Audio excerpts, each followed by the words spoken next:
Hello, everyone. I hope everybody is in a good shape. So I'd like to start by saying good morning, good afternoon, and good evening to all these who are listening to us in this platform.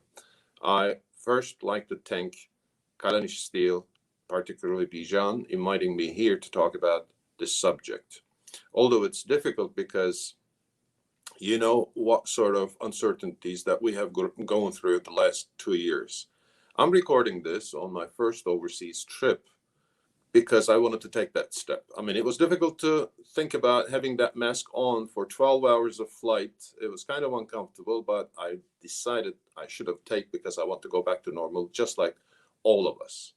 I mean, we in fact haven't taken this issue seriously at the beginning up until we start receiving the news coming from Italy, which is the top destination for our products. But we have done immediately, we've gathered the friends, I mean, the colleagues, and taking certain actions. The first thing we did was sending 25% of the workforce home and telling them to wait for our next call because we knew that we were going to have cases, and all those cases were going to disappear at least for 2 to 3 weeks.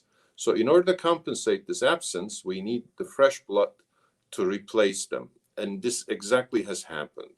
And the second good thing, what we have done, after we have found out that 70% of the cases were in fact not showing any symptoms. So immediately, all among the workforce, we start applying PCR tests on weekly basis. And we caught almost 85% of the cases afterwards. So this two action allowed us to run the operation without any interruption. Living in a country like Turkey, running an operation is already a big challenge. You always wait for the next challenge to arrive. So this was sort of another crisis on top of what we were already struggling with. As you know, we've been one of the biggest victims in the trade war that's going on for the last 3 or 4 years. And then on top of this, in 2018, there was a financial turmoil in the country, which made a big negative impact on the demand. But overall, there was also positive sides of what has happened. Taking these precautions have helped us to maintain the production at the normal level, and we could manage to increase by the end of 2020. There are a few countries who managed this. Of course, China I'm putting aside because we all thought that was only related to China, but somehow they have managed to overcome this issue within 3 or 4 or 6 months and went back to the normal. Besides China, only Vietnam, Egypt, Iran, and Turkey who managed to increase its production. The rest of the other countries like Japan or Korea, India, North America, or EU had to drop their production between 10 to 15 or even 20%. As I said at the beginning, I mean, living in our country, you're always ready for the crisis. So the way we approach is a bit different than to those areas where they rarely have troubles. And there are also good sides to this. I mean, I've realized this slide could be a bit better.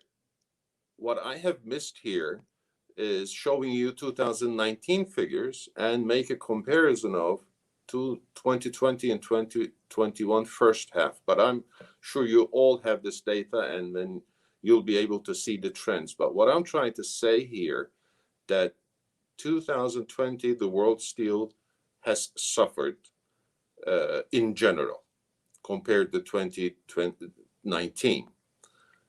The things start getting back to normal after the vaccine being introduced back in October 2020. And starting from that point onwards, the demand started coming back. But when the demand was back, we had the material, while the rest of the other producers were still running very low. And they kept being hesitant up until February 2021, after Chinese New Year. So I can say within that period, we have really enjoyed the demand that appeared all of a sudden. And today we are back to normal. As you can see, Maybe you cannot because we only have the first half, but that also shows where the production was back to pre-pandemic levels. So from now on, I believe it will be the demand driving the price on the hot roll coils, not the production or the supply, which was the case up until first or half or the second half of 2021. So if you look at a second slide, we'll see the trading of HRC in the world. As you can see, the top 10 hot band exporting countries are Japan in the first place, China, South Korea, India, Russia, Taiwan, Germany, France, Belgium, and Turkey being on the 10th place. And the same appears for 2021. But if we look at the imports, China is the top importer of last year, but this year, Italy is taking the first place. But more important, Turkey taking the second place on the HRC imports. What has happened when the COVID started? I believe people realized that they should have another production base. So that has helped the Turkish downstream industry as a production base, an alternative production base to China. So that also brought the domestic demand up, which helped Turkey to grow in its production at the end of the year, despite all these issues that we were struggling with. The number one, of course, as you all know, we've been struggling with all these trade measures for the last 3 or 4 years. It was first Trump administration who imposed 25% tariff based on national security issues. And then short after, he doubled the tariffs for Turkey. So, and today, after they have concluded the deal with European Union, almost 80% of the imports coming into US are exempted from this tariff. So it seems we are the only one left as a threat to the American national security as being an ally in NATO for the last 70 years. And we had a similar attitude in the European Union. They have imposed safeguard measures or tariff-rated quota. And the reason was the possible diversion of material from US to EU. And so far, we have not seen any diversion, although they have extended the safeguards. But besides imposing the safeguards, they have amended twice afterwards, targeting solely Turkey, although we thought we had a free trade agreement with them, since we have signed the European Steel and Coal Agreement back in 1997, which is one of the main 3 agreements that today formed the European Union. So what I can say, being an ally for 70 years or trade partner for 25 doesn't count at all. So I'd like to conclude my speech based on the items shown in this slide, but I will not go in order. Number one issue that we've been struggling, that trade matters, I believe will continue because the world is moving away from globalization and the supply chain is getting more and more regional. And with the agreement that EU and US have concluded, that might form even a new structure in steel trade. It seems, because there was another deal, as you know, end of last year in Far East and Southeast Asia. So that will change the whole equation. But again, I will repeat, we cannot predict anything without really knowing what China will do, because as I keep describing, the steel industry is riding on a bus where 60% of the passengers, including the driver, is Chinese. So whenever they heading to, we have to follow exactly. So if they speed up, we do. If they slow down, we will. But what I see, the trade measures, the protectionism will continue in the short run, although there are already talks in US about 232 coming to the end. But what I see, there will be another forms of protectionism in the coming years. All these years, those countries have considered import as dump steel. But today they're selling their steel 50% more or twice the world average. So that argument is no longer valid. So they came up with a new terminology, and they call imports as dirty steel. This I've been hearing from Eurofair. I have been hearing from from the American domestic market. So that'll be the most important issue for the steel industry in future, the green steel. So everybody now is discussing whose steel is greener, whose steel is cleaner.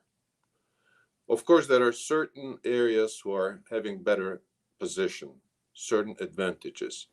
To my opinion, one of the best location today, or let's say the stronger areas, is US, and the second one is European Union.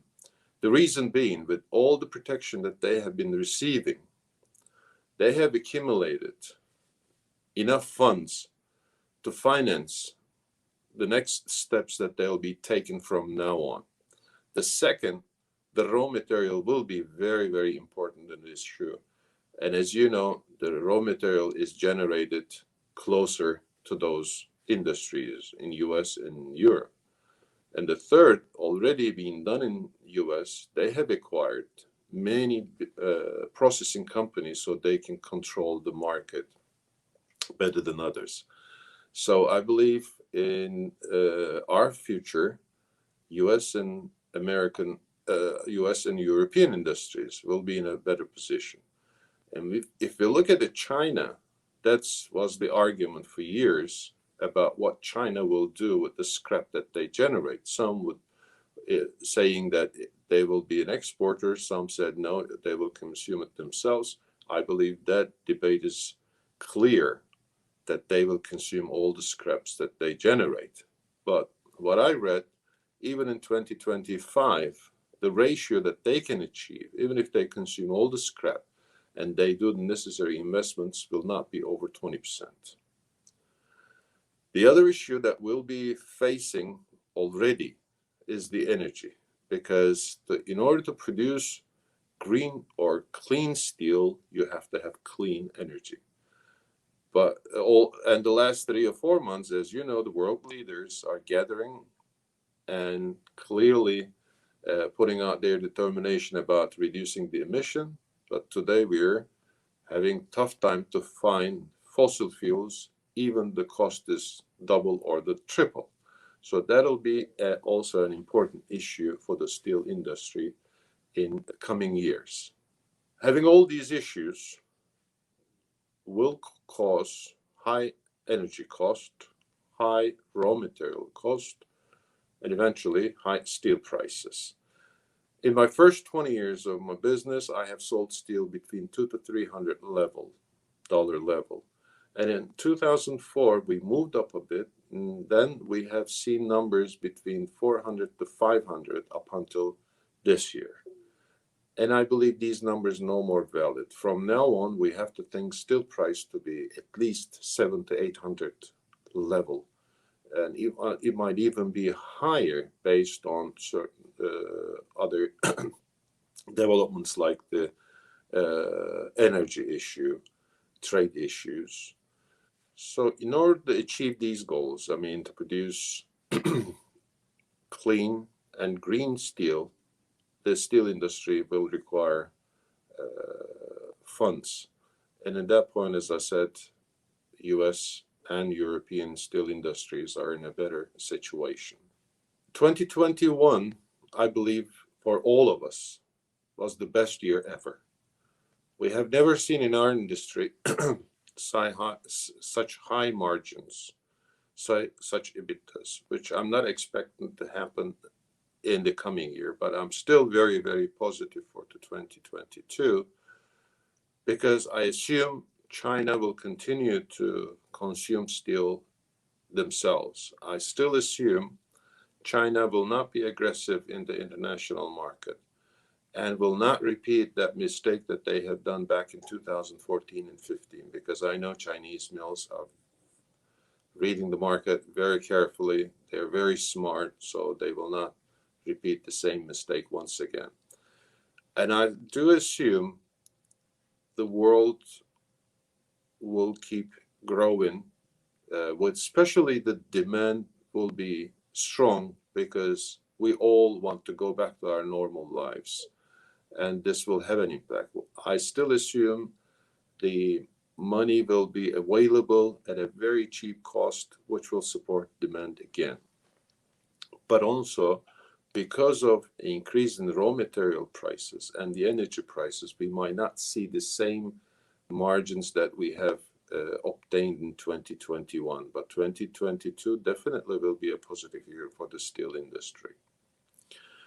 So I like to stop here, and I hope we can meet online with Q&A. The only thing what I'd like to see, if anybody who is asking a question could add also a comment so that this could be more interactive. Thank you.